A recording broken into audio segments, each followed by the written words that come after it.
Hey guys, it's Josiah here. Welcome back to another episode of Josiah's Grape Reviews. Today I will be reviewing the Cup race from Michigan yesterday. Without any further ado, let's go ahead and get with it. I did not watch the truck race or the ARCA race. I was busy graduating actually from high school, and I had my open house yesterday, so I didn't get to watch the ARCA race or the truck race. I know Giro won the ARCA race after it was rain shortened. Then Corey Heim won the truck race. Stop me if you haven't heard that before. But there was that. So I'm mainly going to be reviewing the Cup race because I didn't get to see that. And for two weeks in a row, Denny Hamlin went from first to worst back to first. Denny Hamlin gets his second win in a row, his second Michigan win in a row as well. He won the Michigan race last year. Like I said, also went from first to worst to first because in the Nashville race, he started from the pole, jumped the restart by about the size of Mount Everest, then had to go to the back, and then methodically worked his way up through the field, and then obviously won the race. Same thing here in Michigan. Started the pole, had unapproved adjustments, went to the rear, then methodically worked his way up through the field, also with the help of a bunch of attrition, which I'll get to in this video, and then once he took the lead, he was untouchable and won the race by 11.110 seconds in the 11 car, just days after Ned Jarrett passed away. So I thought that was I got goosebumps from that. Obviously I watched Eric Eastep's video, so that's how I was able to get that little snippet of information.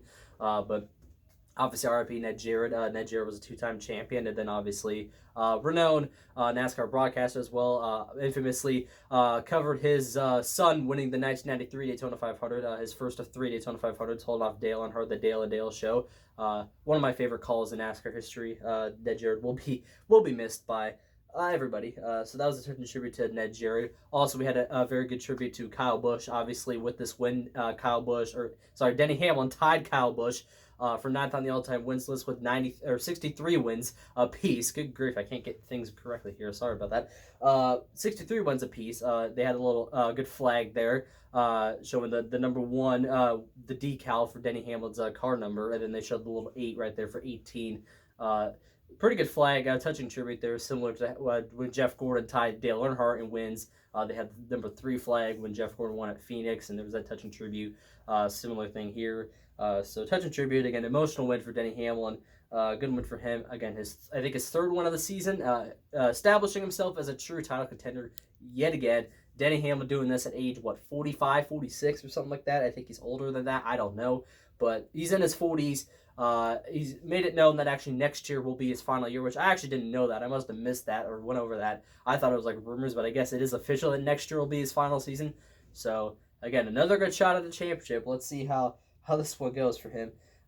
Behind Denny Hamlin, a lot of chaos happened. Looking here at the finishing results, again, a lot of attrition happened. A lot of big names, a lot of big championship contenders actually had issues in this race, which allowed guys such as Eric Jones to get a runner-up finish, his first top 2 finish since his win at Darlington in the Southern 500 in 2022.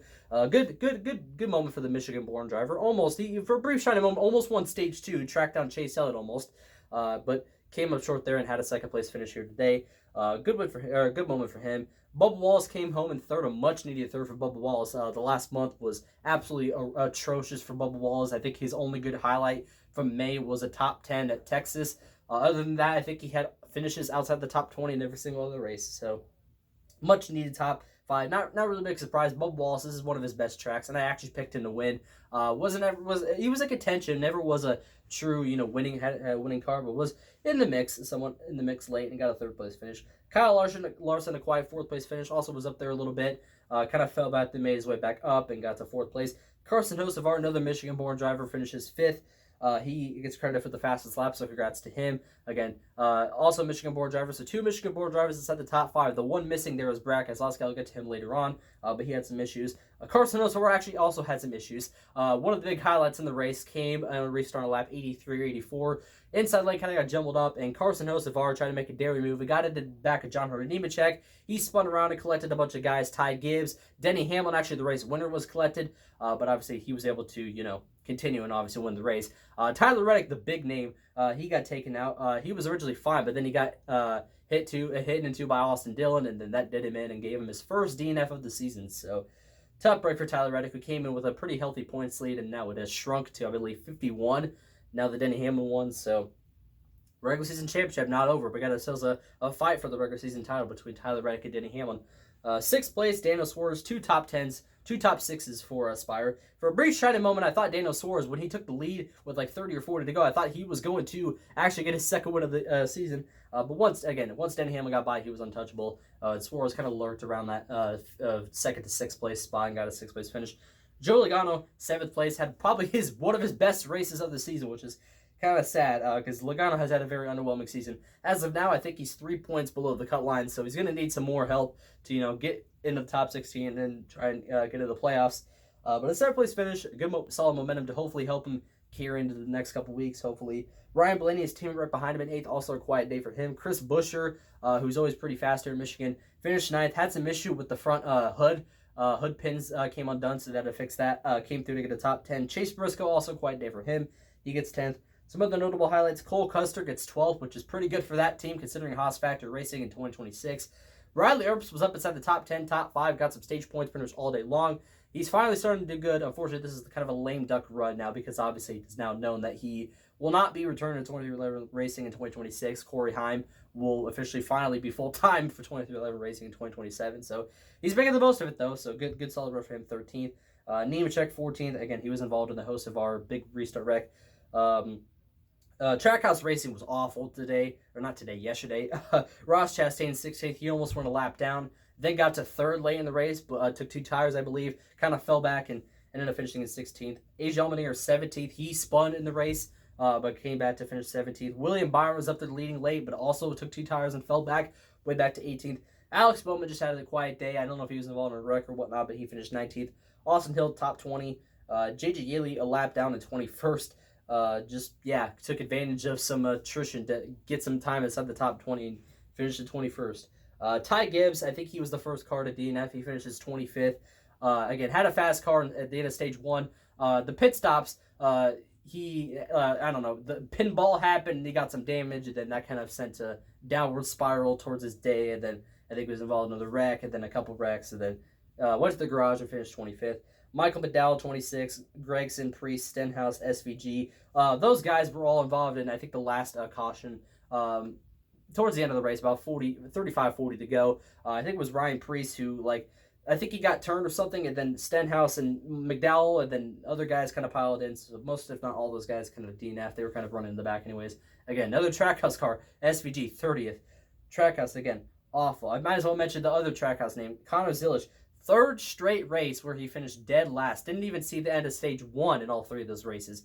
It started at lap 3. He spun by himself, hit the wall, was able to continue. And then not even just a few laps after the next restart, he spun again, this time at turn 2, went nose first into the wall, and his day was done. It sucks for Connor Zilish. Just having one of those rookie slumps right now. It has just been not fun to be a Connor Zilish fan. He's shown some potential that we saw last year in the O'Reilly Series where he won 10 races. He showed some potential in the All-Star race, running us at the top 5. Showed some potential at Watkins Glen running up there. But still, other than that, just been a very, very forgettable rookie season for Connor Zilish, which sucks because I wanted him to do well because I like Connor Zilish. He's one of my favorites. I know a lot of people are rooting for him, but just, can't help but feel bad for the rookie. 31st and 32nd were Christopher Bell and Chase Elliott. That is where probably the biggest thing happened in this race. It happened with around 50 or so laps to go. Again, a couple guys took 2 tires. Chase Elliott was the first on 4 tires. He restarted inside road 2. Gave Byron a good push on the restart. Was side by side with Bell, heading into 1 and 2 down the back straightaway and heading into 3 and 4. He was trying to side draft him. Got a nose in front, but Elliott lost control, got up into Bell, and said in his post-race interview he was basically committed to spinning out, but the car veered to the right and got up into Bell, and Bell took a nasty, nasty lick into the wall. It came down back into Elliott. He took a couple big hits as well. Elliott got into the tire barriers as well. Just vicious crash for both Bell and Elliott. Both of them were able to walk away under their own power. Chase Elliott eventually was checked or released in the infield care center. Unfortunately, Christopher Bell, wasn't so lucky. He was eventually checked or released in the infield care center, but it was an extended period of time he was in the care center. Actually, Joe Gibbs actually had to come and make sure he was okay. He declined to speak with the media. Then it was announced by Joe Gibbs Racing after the race that Bell sustained wrist and ankle injuries, and he'll undergo further testing throughout the week to see about his status for Pocono and future races. So, thoughts and prayers with Christopher Bell. Obviously, that was a nasty, nasty crash. One of the worst wrecks in the Gen 7 era. Took a direct shot into the wall, actually damaged the wall. vicious crash. Hopefully Christopher Bell is okay, and hopefully he can race at Pocono. But if not, obviously I think we'll understand that was a nasty crash. But again, hope Bell's okay, and hope Elliott was okay. I think Elliott got away scot-free with no injuries, but Elliott took a couple big hits as well. Just a violent crash with both of them. Chase Elliott probably had one of, if not the best car in the race. He led the most laps, 67 laps, won a stage. Looked poised to finally get his first Michigan win, but again, battled for second, lost it, got up into Bell, and him and Bell took a hard wreck. And another tough pill to swallow as an Elliott fan at Michigan. He just can't catch a freaking break. He runs well. The last 3 races he's ran well, but has not been able to seal a deal. And here's another one down the drain, which sucks as an Elliott fan. Again, 31st and 32nd, that's where they DNF. Zane Smith, 33rd. He had a good car, ran top 10. Unfortunately, with about 59 or so laps to go, he had a tire go down, spun around, and DNF'd in 33rd. Tough break for him. Brad Keselowski, 34th. While the other 2 Michigan-born drivers finished top 5, Keselowski did not have a good day. I think he spun, then he spun again, hit the wall, and then DNF'd in 34th. Tyler Reddick DNFs in 35th. Austin Dillon, both involved in that big restart wreck. And then Connor Zillage, again, DNFs in dead last in 37th. Looking here at the point standings, like I said, Denny Hamlin's only 51 points back of Tyler Reddick. Still, I mean, it's within a race, so if Reddick has one more bad race and Hamlin wins again, Hamlin could be the point leader. Who knows? Ryan Blaney is still a big gap back to him, 157 back. Chase Elliott, 187 back. Ty Gibbs, 199 back. Larson Hocevar, Busher, Daniel Suarez, 2 Spire cars in the top 10 in points still. Christopher Bell, top 10 as well. Bubba Wallace, William Byron, Chase Briscoe, SVG, Brad Keselowski, and Austin Cindric are all currently your 16 playoff drivers if the playoffs started today. Obviously, they don't. But they're currently at the top 16 right now. Logano, Eric Jones, Ryan Preece, and Michael Liddell are the first 4 out. So review it now. Just giving a brief analysis as a whole on the Michigan race. Was it a good or a bad race? I thought it was a pretty good race. You saw a lot of action going on, obviously a little bit too much action because of all the wrecks and attrition that goes on. But I've mentioned this before, I love attrition races because you never know what will happen, who will win the races. But sometimes they can get a little too attrition-like, and then you get stuff like this, a bunch of big wrecks and stuff. Which you can, as an average NASCAR fan, you can appreciate the good wrecks, so it gives it's action at least. Obviously, it sucks to see cars get torn up. But a lot of people watch NASCAR just for the wrecks, and then they like that aspect of it. But obviously, went a little too overboard with that. But still, the race as a whole at Michigan was pretty good. As far as what I would rate it on the Grape meter, I'd probably rate it a solid 8 out of 10. I enjoyed the race at Michigan. I thought it was pretty good. So with that in mind, congrats to Denny Hamlin on the win, Corey Heim and Gio Rozier on their wins. Congrats to Joseph Newgarden on his IndyCar win, tying Al Unser Jr. for 9th most wins in IndyCar history. So congrats to him and anybody else that won. But with that, that'll be it for Josiah's group reviews. Hope you guys do enjoy this. Obviously, smash like, subscribe, and hit that little tiny notification bell. That way you never miss any of the videos just like this one. As always, just do it as suggested by yours truly, and I'll see you guys in the next video. See you guys then. Bye.